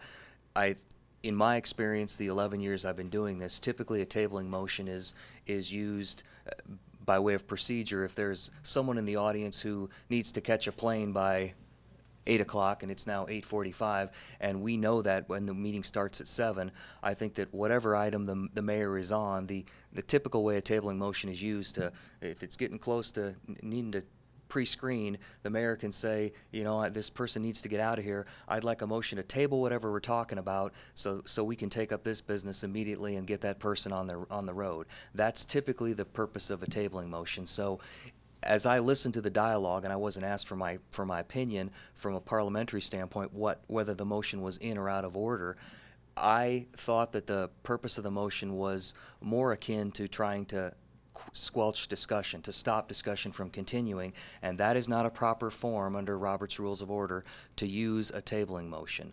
So I think to answer the question that the motion was not proper in its form, he could have made a motion to recommend this item be forwarded on to the Finance Committee or to the Public Works Committee or something like that, and that could have put an end to the discussion. But to use the tabling motion as a way to stop dialogue on an issue that's properly before the body is not proper. So I think, and I had a conversation with Brad about this about a week ago, that I think that the proper thing to do would probably be for Brad to bring it up, or the mayor to ask me as the city's parliamentarian, was that motion proper? I've already answered that question. I don't think so. So the tabling motion wasn't proper to begin with. So if the council wants to have further dialogue about that item, it's not on the table. So you could bring it up under old business, you could bring it up under new business. Because it wasn't properly put on the table until the first meeting in July, it's not there. So if the council wants to have conversation about it tonight or next meeting or whenever, because it's not been properly put on the table, it's ripe for discussion anytime you folks want to bring it up again. So in fact, it would be other old business, and is that correct, Stan? It could be old business, Sure. It could be anything you want it to. Okay, with that being said, I guess we will proceed. Well, I think Gordy's intent at the time with that motion was to delay discussion on it until the 1st of July, or the first meeting in July when the new council is in place. So which case the proper motion would be to postpone it until that point. Yeah, and then after that motion is made to postpone it until the first meeting in July, then it would have been proper for the mayor to say any conversation on the motion to continue this until the first meeting in July. I visited with the mayor after the meeting. We don't have a lot of tabling motions, but the mayor knows from conversations we've had in meetings past, you make a motion to table, second, no discussion on a tabling motion, you vote. So to your point, Brad, you're right. If Gordy would have made the motion to continue, get a second, and then you could have had discussion on the continuation motion. So, Alderman Wilson, you brought this up. What would you like to do? So that's what I'm trying to figure out. Is that's just hanging out there until somebody, how do you get rid of that, what happened? I think that as a point of order, the mayor could go back to the past meeting and indicate that after or ask me, which you already have, was that motion that was brought before the council to table that discussion in proper form and in order? And I would say no. And then the chair could say, well, that item that we thought we put on the table back last meeting until the first meeting in July isn't on the table. So what's the council's prerogative? How do you want to move forward knowing that it's not on the table until the first meeting in July, which we voted and thought we put it there? That's what I want to do. What was that? What would you want to do there, Alderman Wilson? You heard that. I mean, I heard Stanton talking, but I didn't hear you. What Stanton said is what I want to do. I want to bring that, I want to get rid of that and then bring it back and then, have a discussion on what Brad brought up. Is that how I can go about that, Mr. Fox? Thank you. Okay, I guess then, Stan, you led the way on this. What's our next procedure then? Well, I think, Mayor, if you want to declare the issue, before the body or whatever you want to do and have some conversation. Okay. However, you don't have to. Stan, is that a legal, is that proper? You're the chair, Mayor. You can decide whether or not you want to allow this discussion to occur or not, but. Well, I feel bad that, we didn't have this actually on the agenda again, nor did we even any indication for the public to be here. Those folks that were going to participate obviously weren't aware that this was going to be brought up like this, so.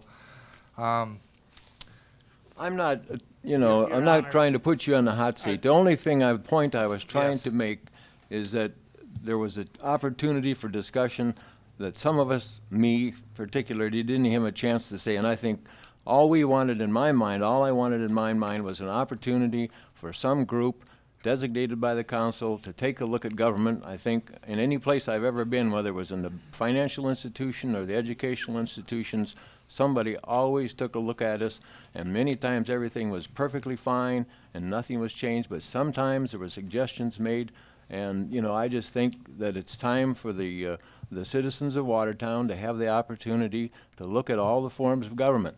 And if it has to happen in July when Gordy wants it, after I'm not here and Brad's not here, I don't have a problem with that. I just wanted to have my voice heard. Okay, and then you feel now that you've had a chance to say your piece? Okay. Now, is it my Yes. turn?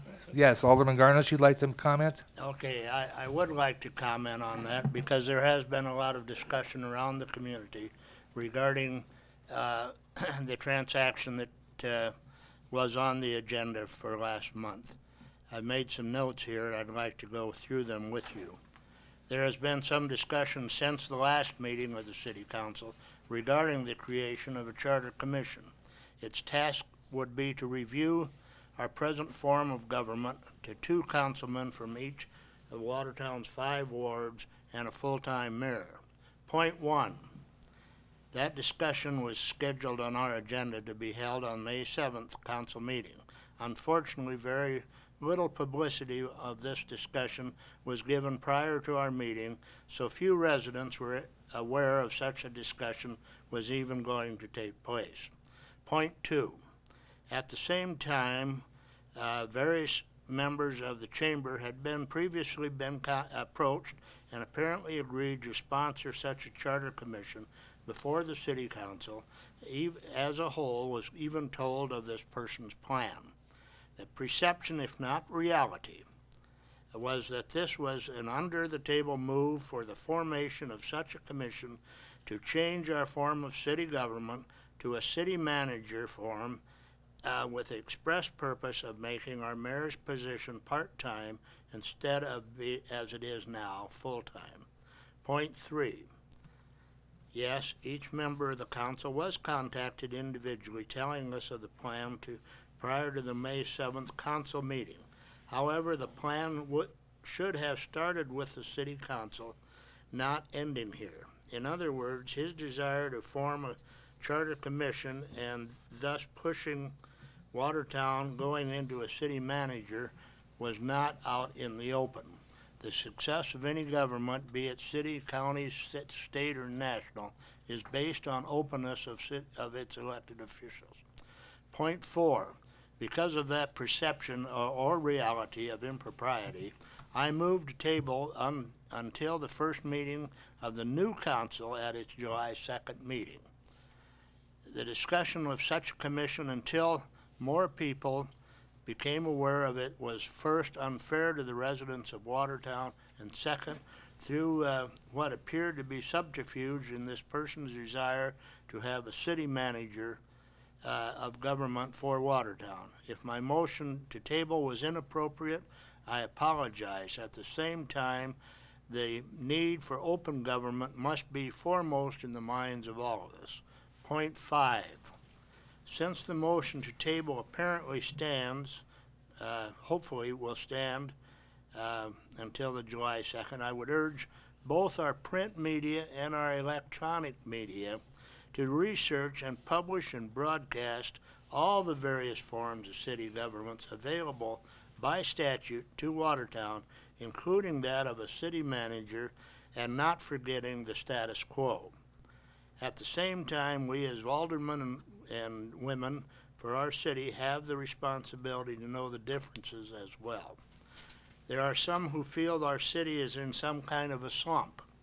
Far from it, and the proof of the pudding is our new outdoor swimming pool, our new library, the various street projects that are about to get underway, and the approved needed increase in staff of both our police and fire departments. True, there are several proposed projects that need addressing in our community.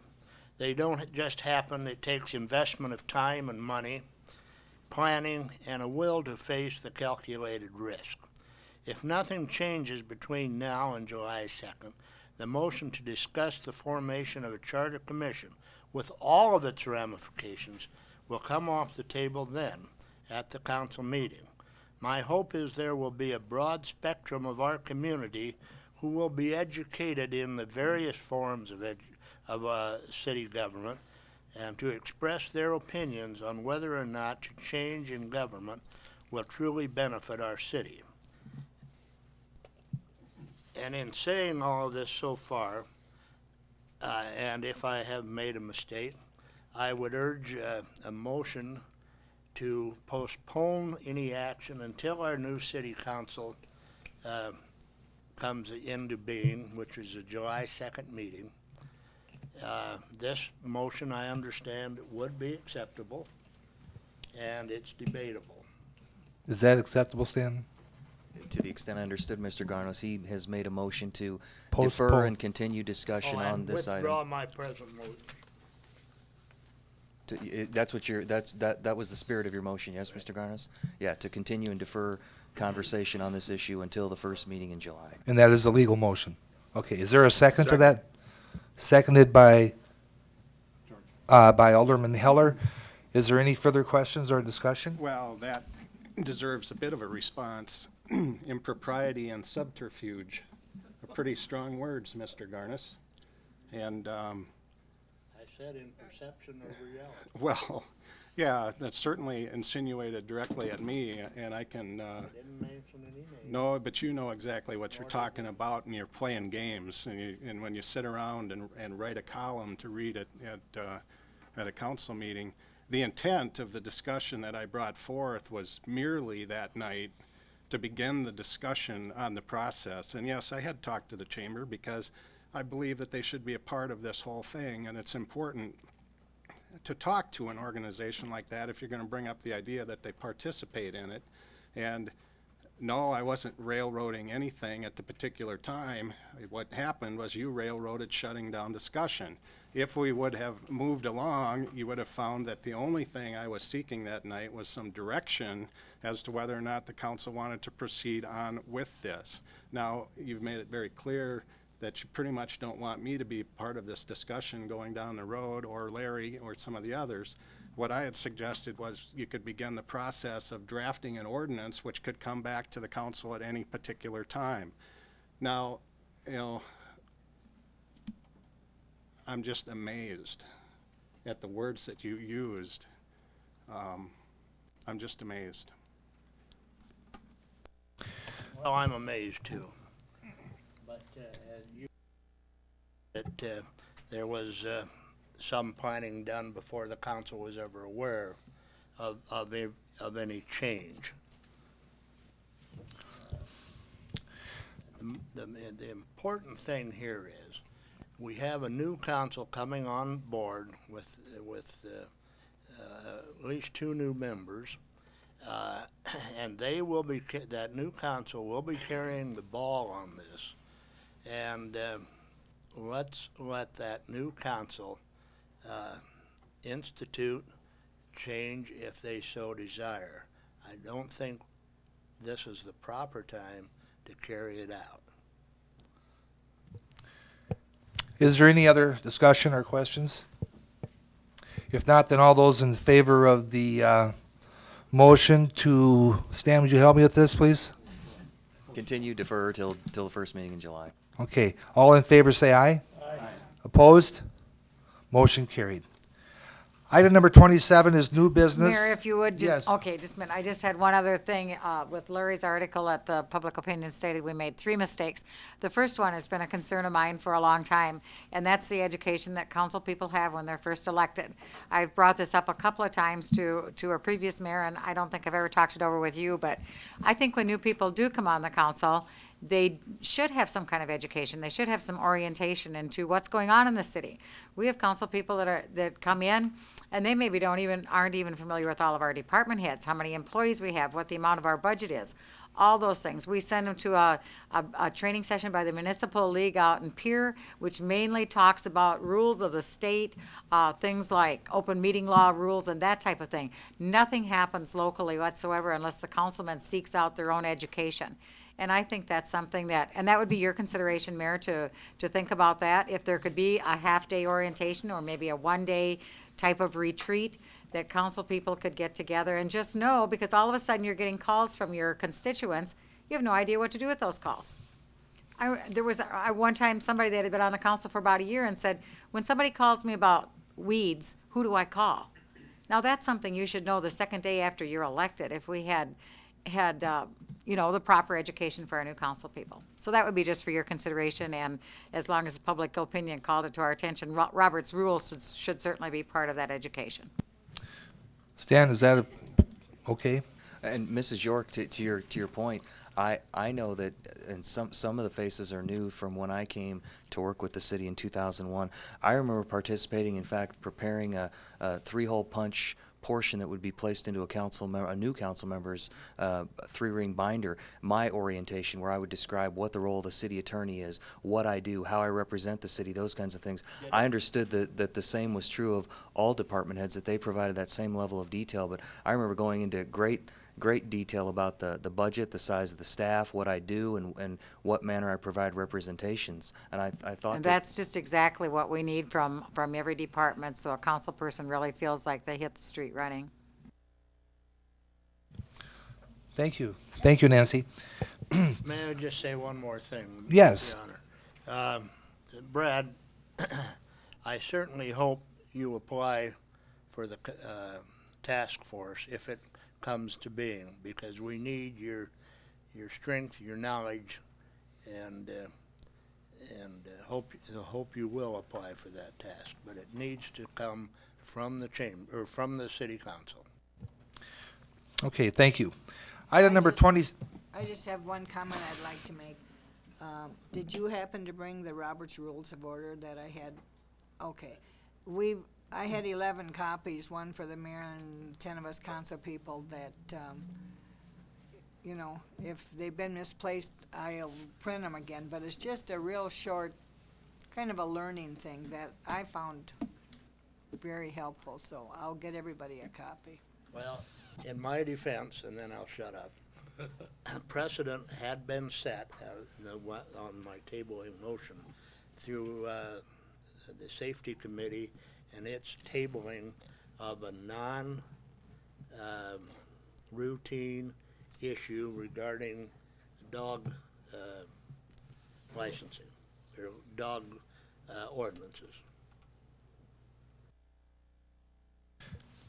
Thank you. Item number 27 is new business. Is there any new business to come before the council? If not, we'll move on to liaison member reports. Are there any liaison member reports?